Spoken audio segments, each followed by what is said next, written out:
সংযুক্ত আরব আমিরাতে বাংলাদেশিদের জন্য ভিসা বন্ধ হয়ে যায়। এরপর থেকে বিভিন্ন সময় ভিসা বন্ধ হয়েছে, আবার খুলেছে, আবার বন্ধ হয়েছে, আবার খুলেছে। আমি বলতে পারি যে গত 12-13 বছরে কখনোই আর পরিপূর্ণভাবে ভিসা খুলেনি। এর বিভিন্ন সময় বিভিন্ন কারণ দেখানো হয়েছে বটে, তবে সবসময় একটি কারণ উপস্থিত ছিল, সেটি হচ্ছে স্থানীয় আইন মেনে না চলা এবং এক ধরনের অপরাধ প্রবণতায় নিমজ্জিত থাকা।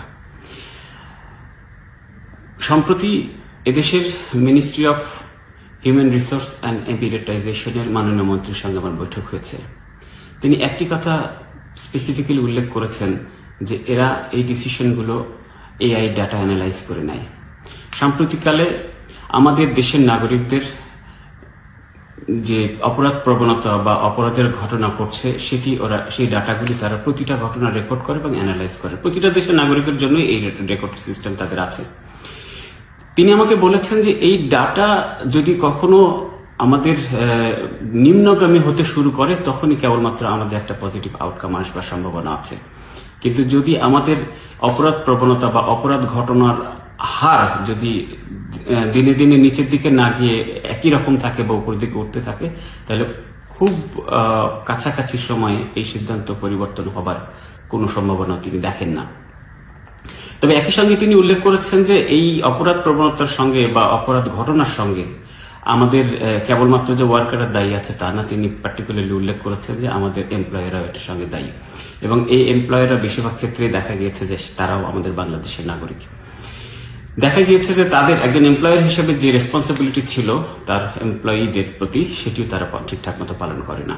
একটা জিনিস বিশেষভাবে উল্লেখ করা প্রয়োজন যে এদেশের প্রতিটি ক্রিমিনাল অফেন্সেস, ক্রিমিনাল ইনসিডেন্টস, সেটা ছোট হোক বড় হোক অথবা মাঝারি, সেটি রেকর্ড হয় এবং পরবর্তীতে এআই এর দ্বারা অ্যানালিসিস করা হয়।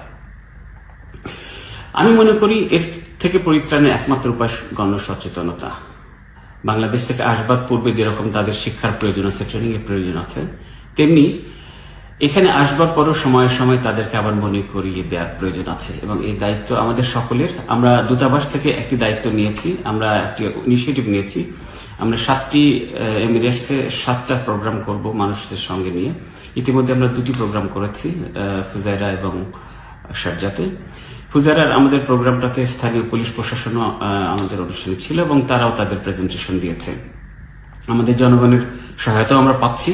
আমি আশা করি যে এই ধরনের গণসচেতনতামূলক অনুষ্ঠানের মাধ্যমে আমরা মানুষের সচেতনতা বাড়াতে পারবো।